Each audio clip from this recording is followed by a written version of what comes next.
Welcome to the First Time Facilitator podcast. Whether you're a first-time facilitator or a seasoned pro, listen in for tips and tricks to make a bigger impact at the next workshop you deliver. And now, your host. She binge listens to Gary Vee once a month, Leanne Hughes.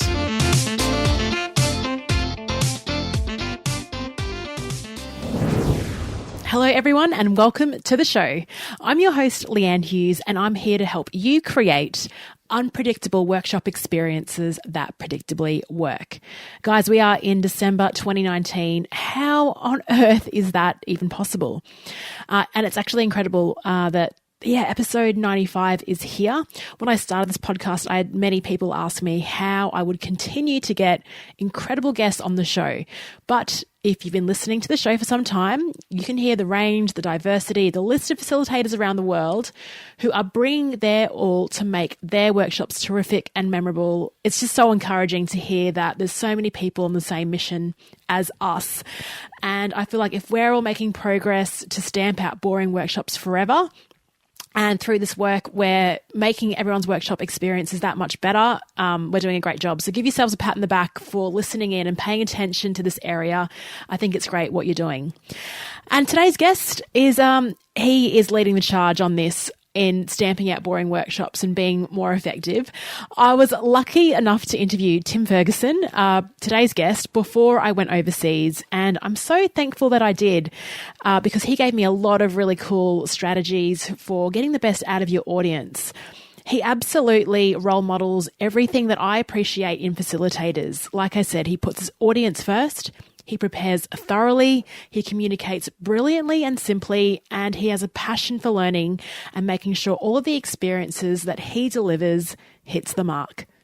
In this episode, we talk about the influence of theatre school on Tim's career in communications, how he now lives in Europe running a global company, and guess what? He didn't plan for that to happen.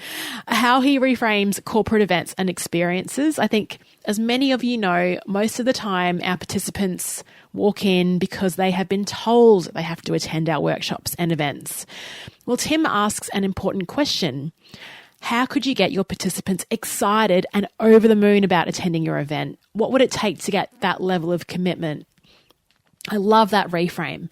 And I think the most important takeaway from this one is how Tim and his company audience puts the audience in the spotlight. And that isn't a throwaway comment at all. As you'll hear in this conversation, Tim does a heck of a lot of profiling of his audience. It all starts with them. But what surprised me the most is the effort he goes to get to know them prior to the workshops, including a couple of strategies using things like LinkedIn. He also shares how he ended up getting his international work. It's a very common question that I'm asked by many listeners. Okay, so who is this guy?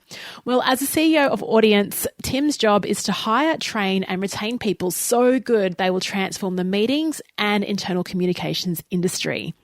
He's passionate about providing employees with opportunities to grow personally and professionally, and he really focuses on his global team, which spans Canada, the UK, Switzerland, and Singapore. There's a lot of time zones in there, Tim. As a communication strategist and facilitator, Tim brings multiple stakeholders together to define communication objectives, establish clear messages, and align on priorities. Tim is fascinated by the challenges facing leaders as the rate of change in organisations increases exponentially. He works with leadership teams on creating the conditions for employee engagement and sustained behaviour change. As a presenter coach, Tim has developed practical techniques that are straightforward and effective. Presenters discover they can always elevate their performance and expand their comfort zone no matter where their starting point may be. Tim has extensive experience in the pharmaceutical industry as well as financial and professional services, and he now resides in Switzerland. His Clifton strengths top 5 are learner, intellection, input, achiever, and relator. Make sure you connect with Tim after the show and let him know your favourite takeaways from this episode. I suggest adding him on LinkedIn as he writes some very insightful and thoughtful comments and posts around this topic. Now, if you'd like to keep up to date with all the happenings in first-time facilitator land and get exciting tools and updates sent directly to your inbox, you can sign up to the Flipchart newsletter at firsttimefacilitator.com. And remember, if you want to continue the conversation when the podcast is over, you can join our community of over 390 facilitators from all over the world on the free Facebook group called The Flip Chart. Now, I also put a poll in the group about celebrating my 100th episode, which drops on the 6th of January. So if you'd like to come along to a bit of a celebration and you're around the Brisbane area in early January, please log on to the Flip Chart and vote on your preferred time that would work for you. You can view a link to the group and resources mentioned in this one in the show notes over at firsttimefacilitator.com/episode 95.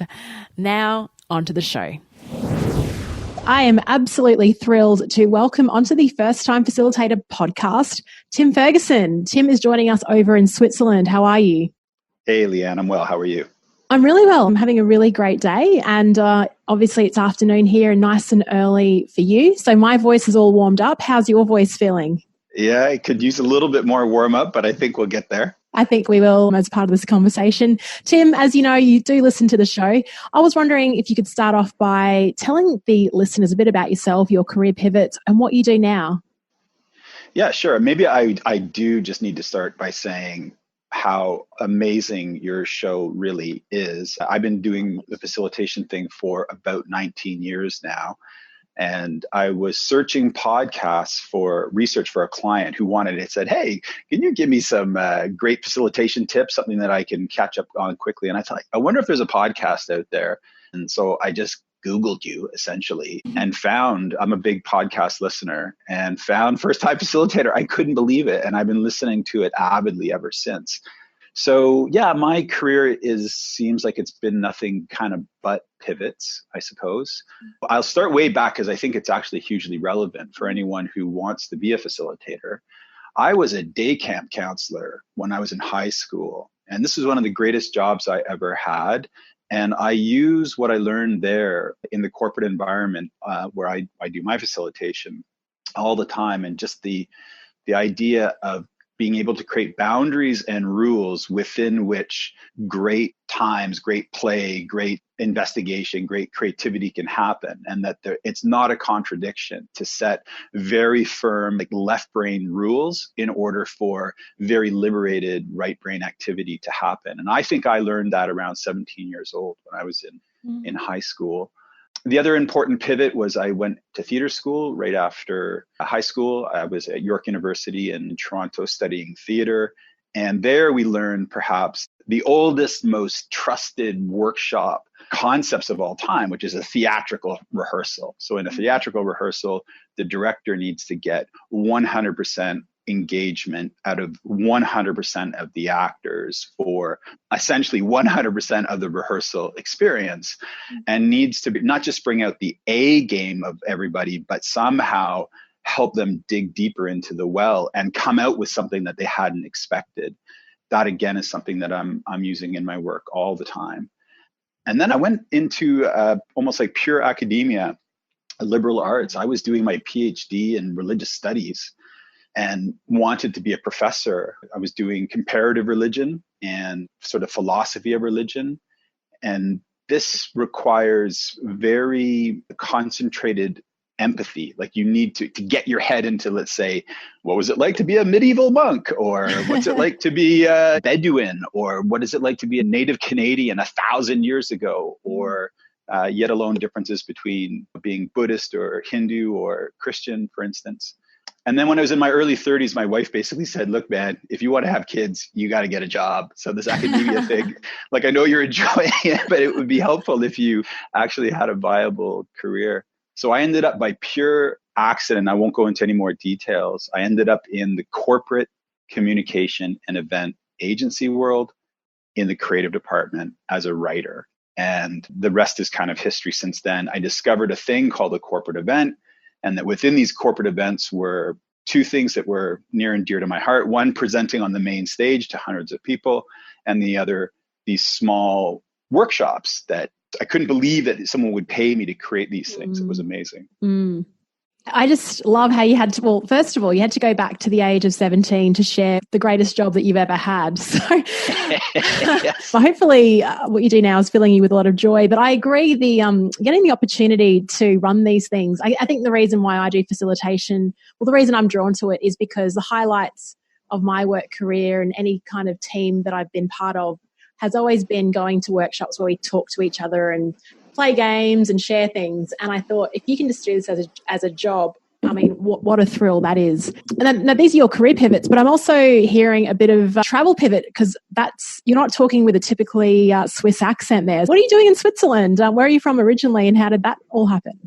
I'm originally from Toronto, Canada, and that's where I grew up. That's where I met my wife, and we had our kids, and we were going to live probably our entire lives. And then I had a client who, I'm a presenter coach, and we design meetings and help make them very interactive and very productive. And that's not done all around the world, I guess. And we had a client who had a position in the Canadian affiliate of a global company, and he got a promotion and went to Basel, Switzerland, and said, hey, the meetings that we're doing over here aren't very good. Can you please come over and help? And we started to do that back in 2008. And within 6 years or so, we had built up the business to the point where I was just spending all my time in Europe. So we decided to open a Swiss office. So we had the original agency in Toronto. We opened one in Switzerland. And then from Switzerland, we've expanded into the UK and Singapore. So yeah, my life has oddly become very global. I never anticipated that when I was younger. Congratulations on the growth and for being global. And I notice, like, sometimes when I'm traveling and I post things up, your advice around, this is on LinkedIn, you give some really great commentary on some tips and things that you do when you travel, which I'd love to talk about a little bit later on. But first of all, you briefly alluded to the types of workshops that you facilitate. So helping clients facilitate better meetings internally. What kind of problems or pain points do you see when clients approach you and ask for help about making these experiences better within the workplace? It's a very wide range. So it goes from anything from, let's say, an annual meeting that the client is going to do, whether they need to do it or not, and they want to make the program as interesting as possible. And you're almost having to manufacture, like out of very thin gruel, you're having to manufacture something that's going to be legitimately engaging and interesting. So this could be, let's say, a subject matter area, like let's say the finance people meet globally once a year for 3 days, and or on an affiliate level, let's say maybe it's the salespeople that meet once a year for 3 or 4 days, and we would create interactive training experiences or information sharing experiences and just trying to make them as engaging as possible.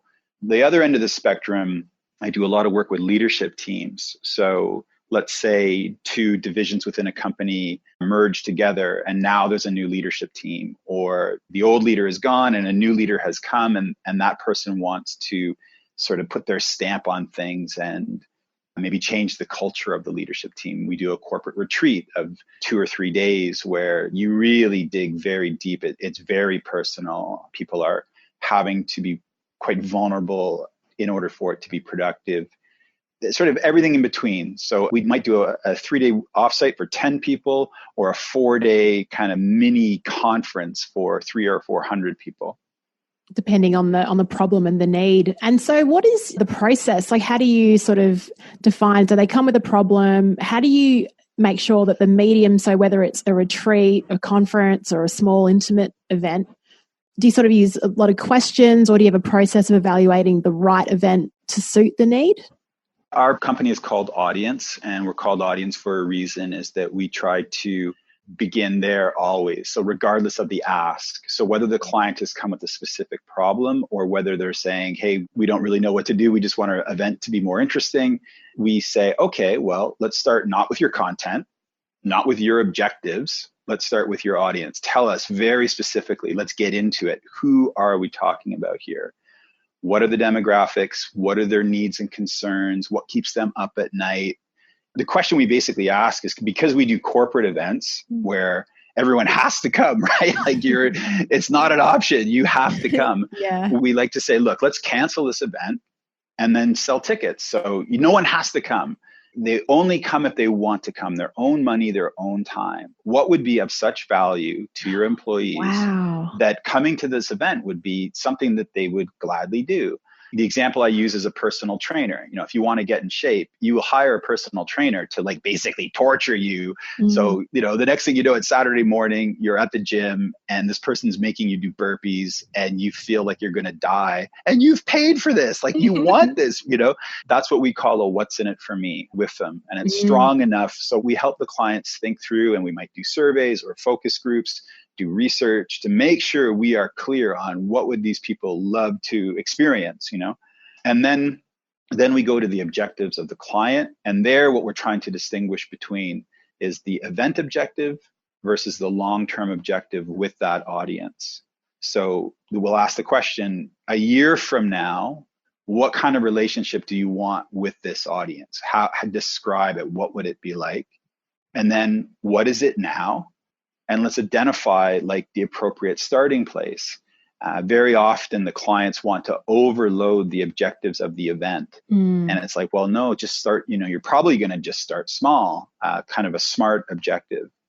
Then we look at the content. So finally now we say, okay, in order to achieve the what's in it for me of that audience and achieve your very specific SMART objective with a kind of a long-term gain afterwards, what should this event look like, sound like, feel like?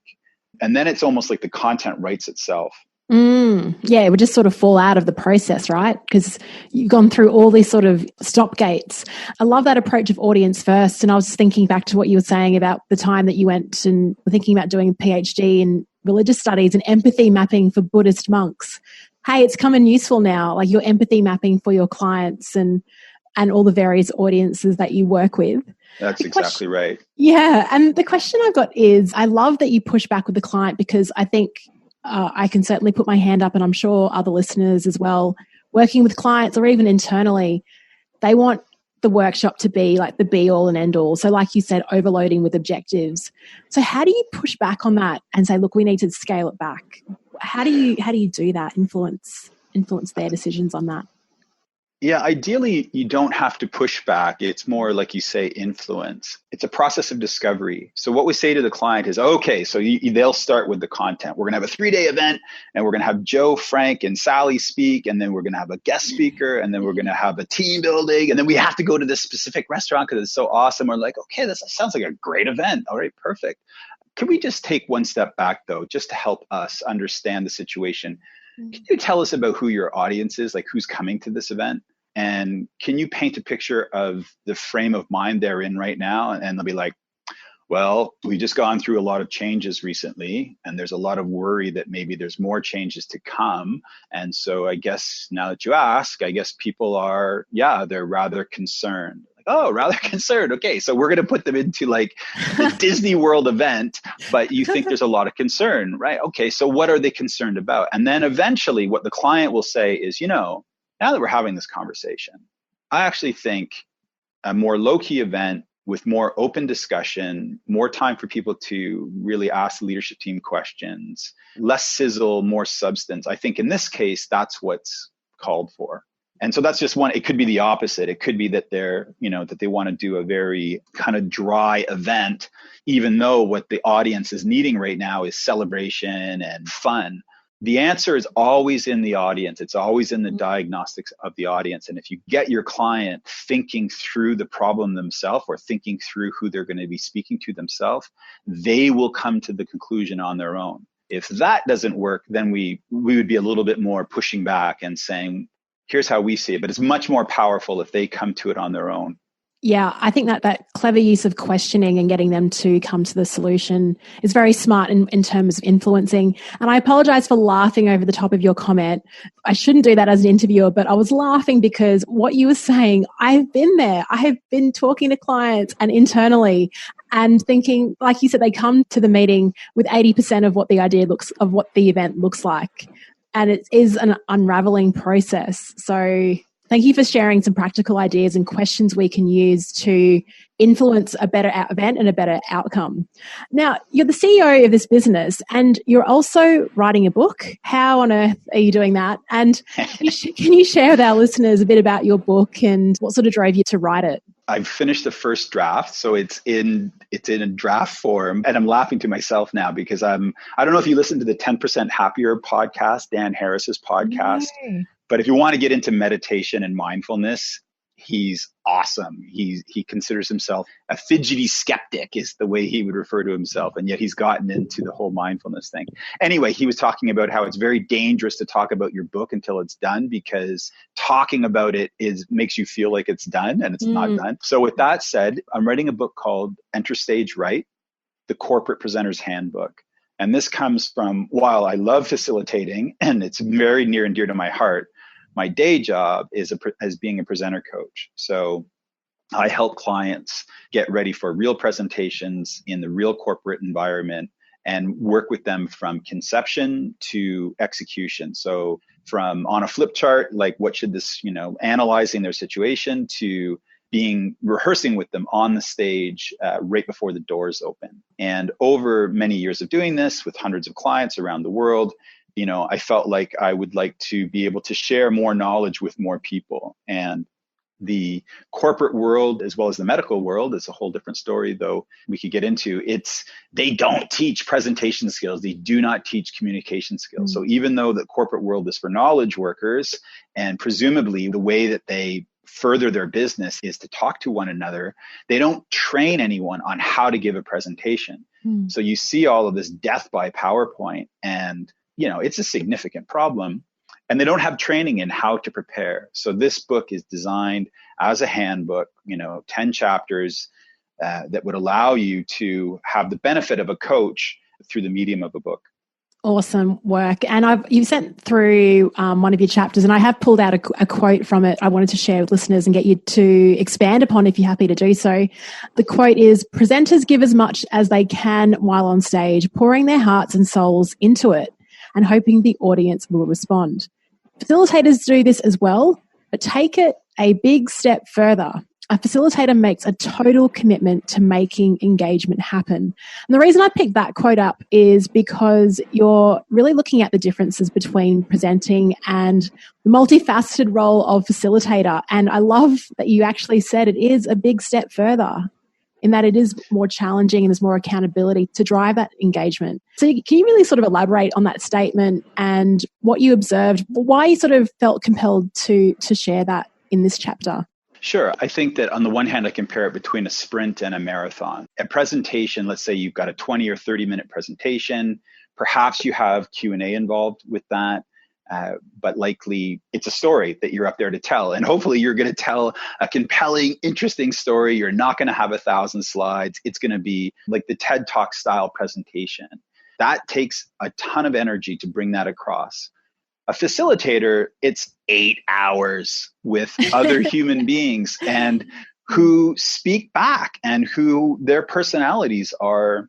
In fact, your job as a facilitator is to strategically activate the heart, mind, and soul of every person in your workshop and get them into the game. And now it's real, like game on, right? It's not just you on that stage trying to broadcast something.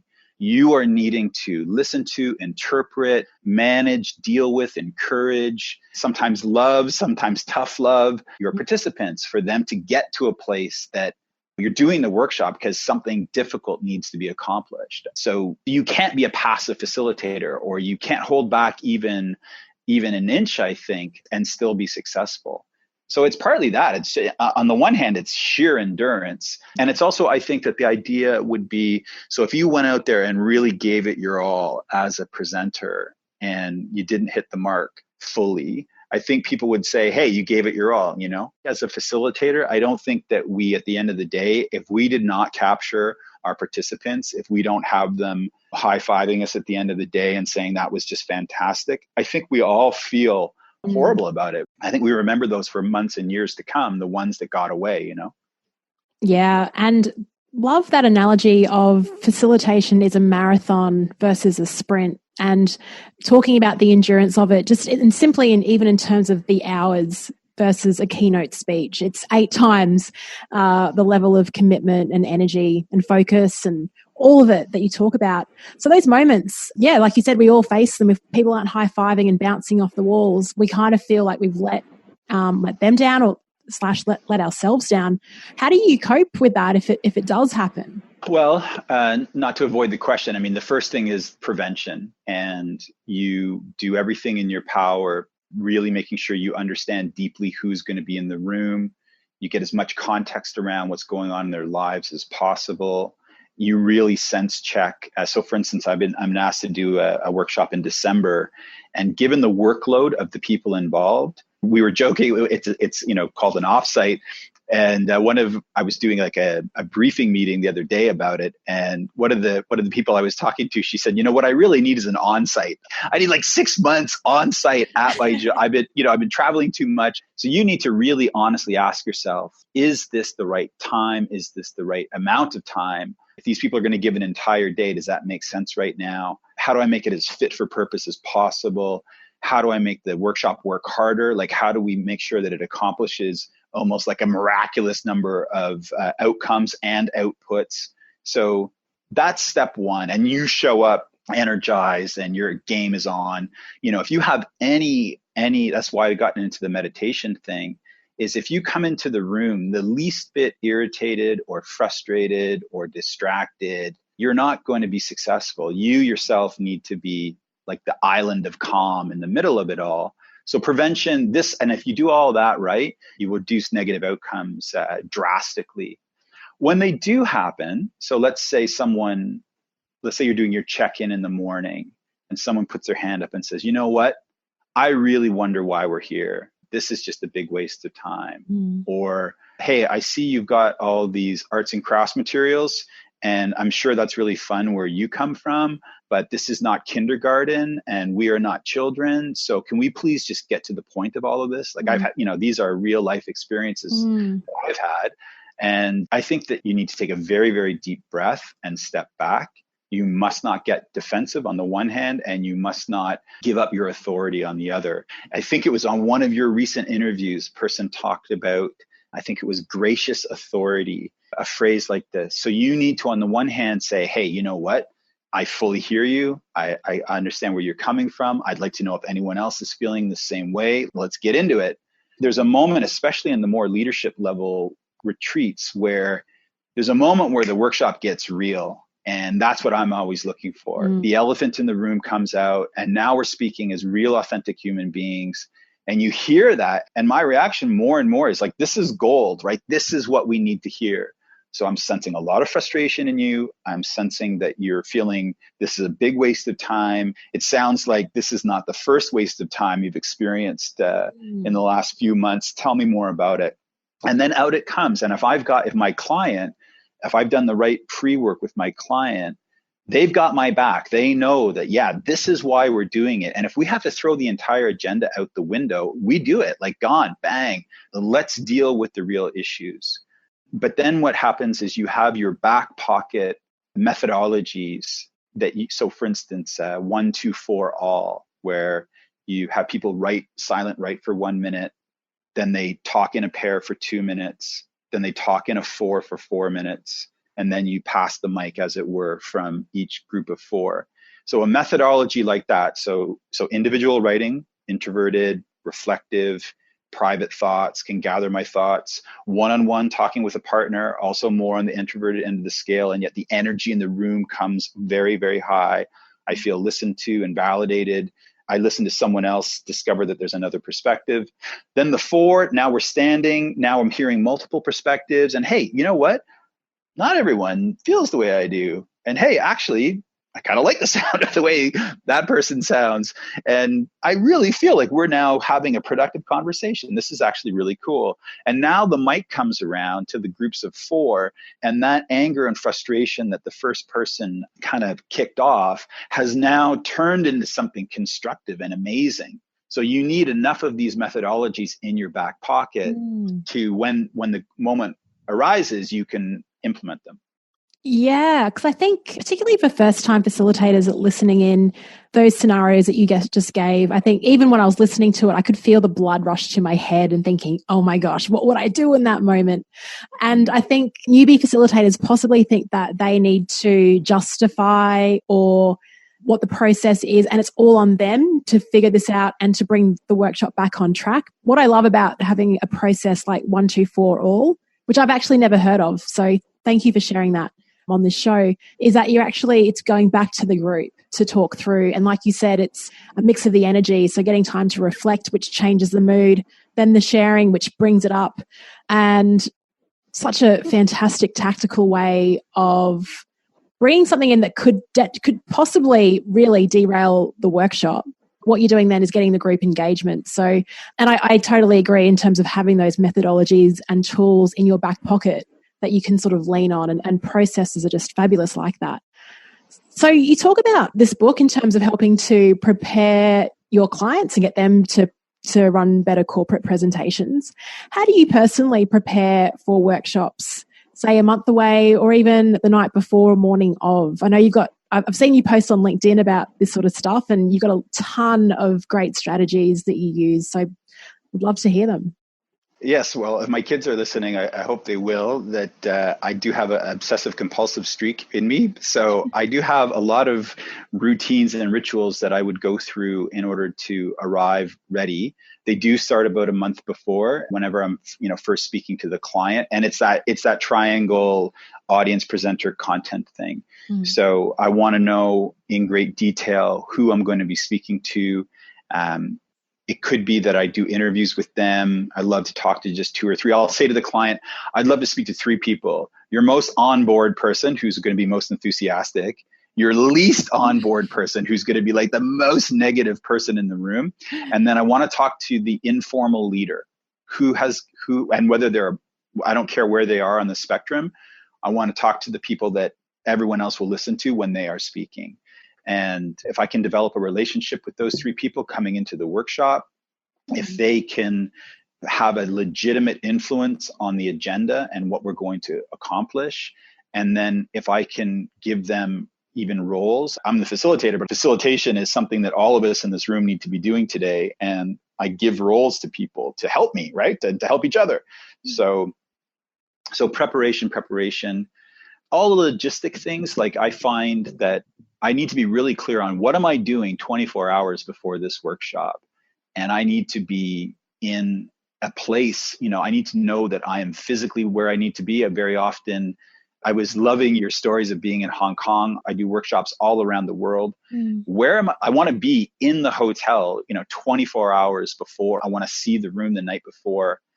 I know some of your other speakers don't use slides. I do. I don't use many, but I use them to kind of hold the program together. So I'll be going over those the night before. You can't rehearse. It's the difference between a presentation and a workshop. You can't rehearse an 8-hour, but you can. But you can rehearse your opening. So I make sure I know my first 15 minutes. I have to my first 2 minutes. I have to absolutely grab everybody. So I'm rehearsing that, and then I'm taking care of all the fundamentals. So I need to sleep. I need to get to the gym. I need to do my meditation.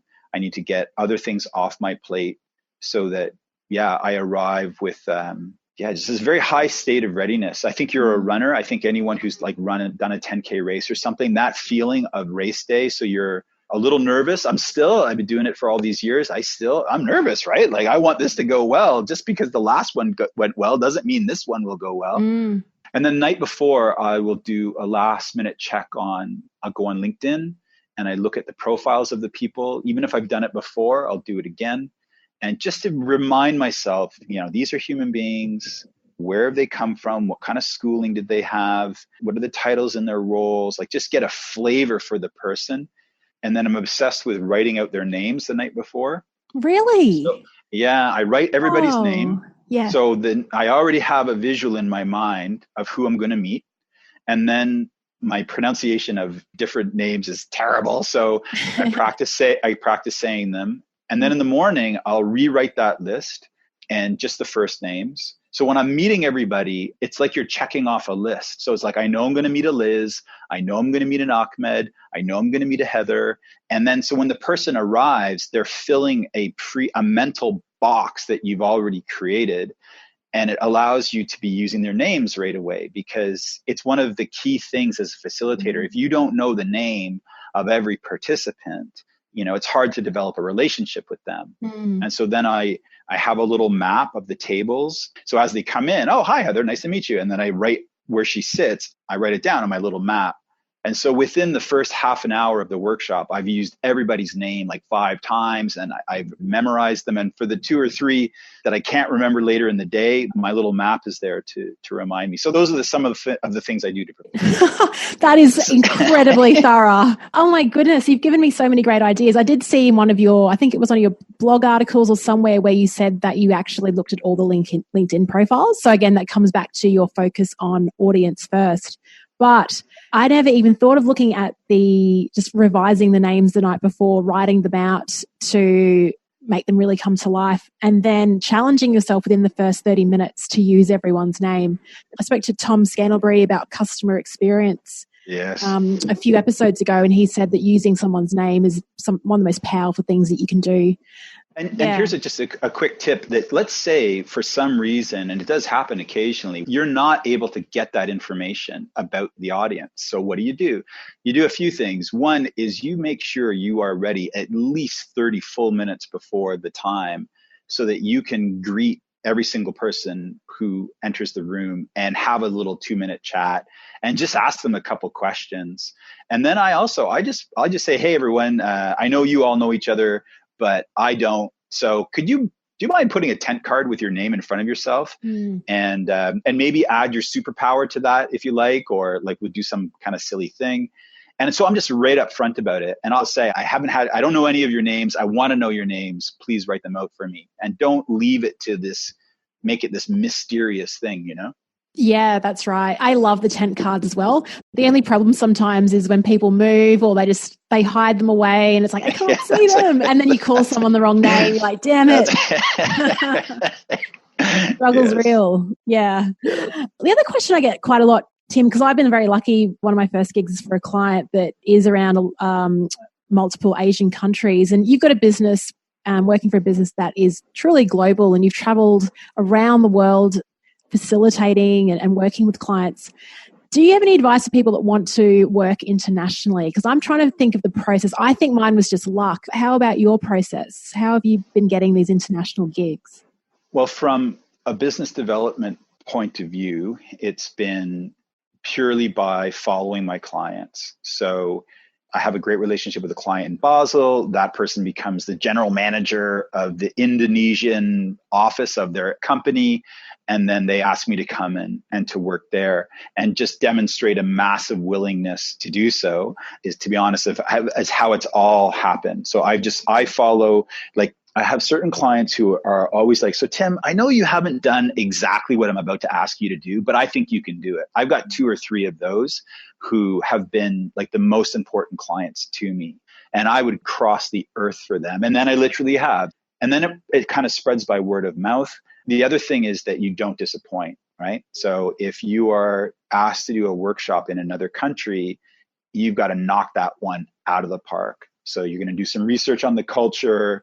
You're going to do that much more just investigation of who it is that you're going to be working with. You arrive a little bit early so that you get to know the place a bit, and you show massive respect for where you are. So whether you're in Germany or Japan or Argentina, it doesn't matter. The people who are from that place, have pride in their home country and their home culture. And so you need to wow them with your curiosity and your learning and your willingness to be a student. And I always see myself that way. I'm always like, okay, if I'm here in your country, I'm a student, and I'm obviously here as a teacher. I'm here to share something. I'm a facilitator or a coach, but I'm also here to learn from you. And then they love you, and then the word spreads. So for me, it's all been about word of mouth. Yeah, I think you're right. And relationships, it sounds like, as well, and just building up that trust by just over-delivering every single time. If I'm to sort of reflect on the gigs that I've got, it's through relationships. And that question that you pulled out as well, it's like, hey, Tim, we know you don't do this, but we trust that you could do it. So it's just building up that sort of brand equity and maintaining relationships. And it's not really a secret, but actually executing it and investing, it takes a bit of time and effort. So thank you for sharing that. Now, if you were thinking back to your days as a first-time facilitator, or even the clients that you work with that are now making that step to delivering workshops and effective meetings, what advice would you give to someone starting out?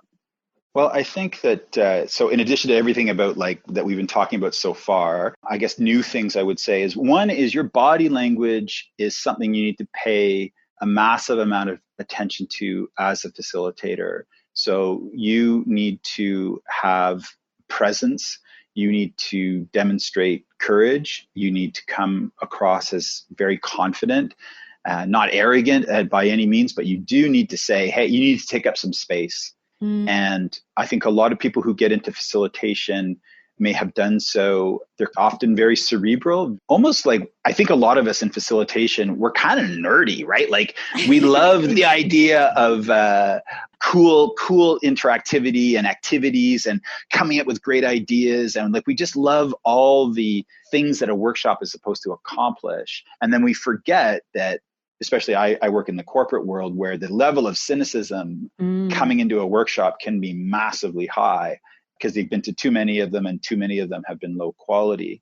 That in those first 2 minutes, you need to own that room. So this is where the relationship between presenting and facilitating, and I would add, there's others, but I would add moderating for this discussion. A facilitator is going to be aided greatly with some strong presentation skills. So that first 2 minutes, what is your story? What is your message? How are you going to describe the purpose of this workshop? How are you going to introduce yourself? And how is your body language going to say, hey, everyone, this is going to be awesome. I am going to make sure this is great. You are going to be involved. A great presenter coach in Canada called Mark Bowden. He's got a book called Winning Body Language and many others since. You find him on LinkedIn. You find him on, he's got a TED Talk. Anyway, go to him for the basics. But you can, without saying a word, your body can communicate all of that, and your body should be able to communicate all of that. So I would say work on your presentation skills. The other would be work on your listening skills. So what is the quality of your listening? And are you listening for what's not being said? Are you curious enough to make sure that the introverted person in the room doesn't say anything in your opening dialogue or seems reticent, that they're going to be heard? So are you a very active and empathetic listener? And I think if you get those two things right and you're genuine about it, people will go with you on the journey you've planned for them. They'll see that your heart is in the right place. They'll see the intention that you're coming to the workshop with, and they'll go with you on the journey. But you need to establish that kind of generous authority off the top. Generous authority and confidence. And I like that you, again, sort of really talk through those first 15 minutes. And I guess one of my personal favorite things is I don't mind that the fact that workshops have this sort of bad brand. I see that as a challenge, like, I'm going to make you love this. Yes. Like, I really want people to start falling in love with learning again. And like you said, that's the reason why you do what you do, is because all over the world, these terrible meetings and workshops are still happening. So the fact that you can get someone and really sort of light them up in a workshop and sort of reframe that their learning experience is such an incredible opportunity, and one that we sort of really need to prepare for. And Tim, like, you've just given us just a ton of useful tools and tips and ways. And thank you for sharing your OCD-ness with us, because I love checklists. I love all of this sort of stuff. And even looking at the chapter you sent through, I think it's such an incredible resource. So when do you plan on releasing that, by the way?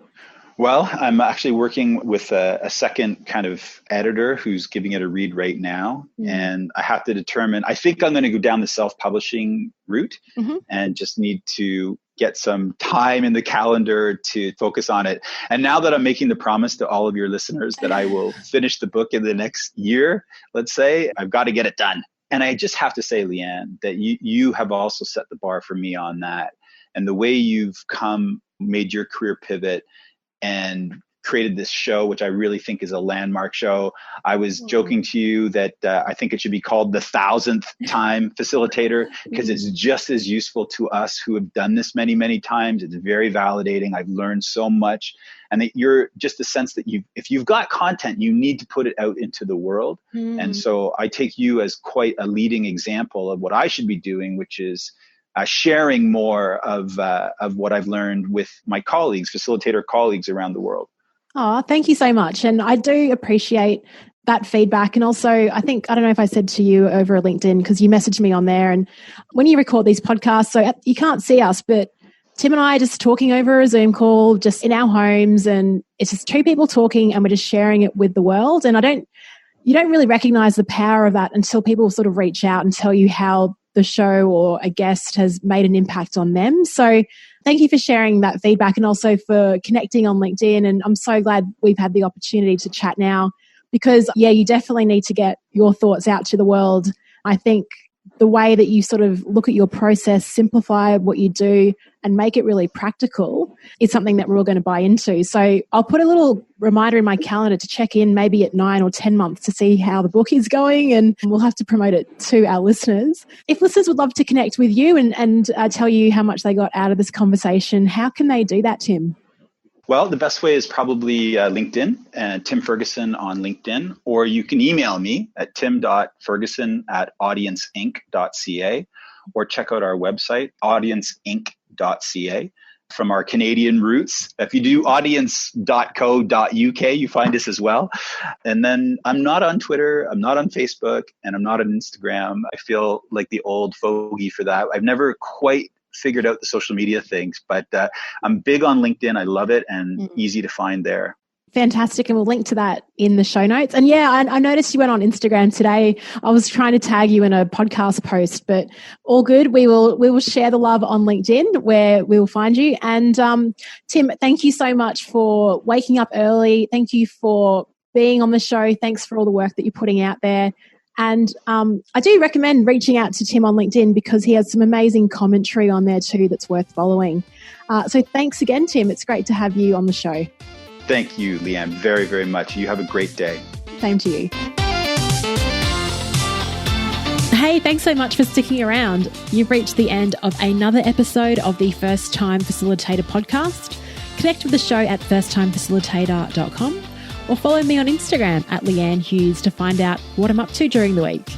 If you enjoyed this episode, please feel free to share it with someone who will also appreciate the insight. And make it easier for yourself, and subscribe to the show in your podcast player of choice. Thank you so much for listening, and chat to you next week.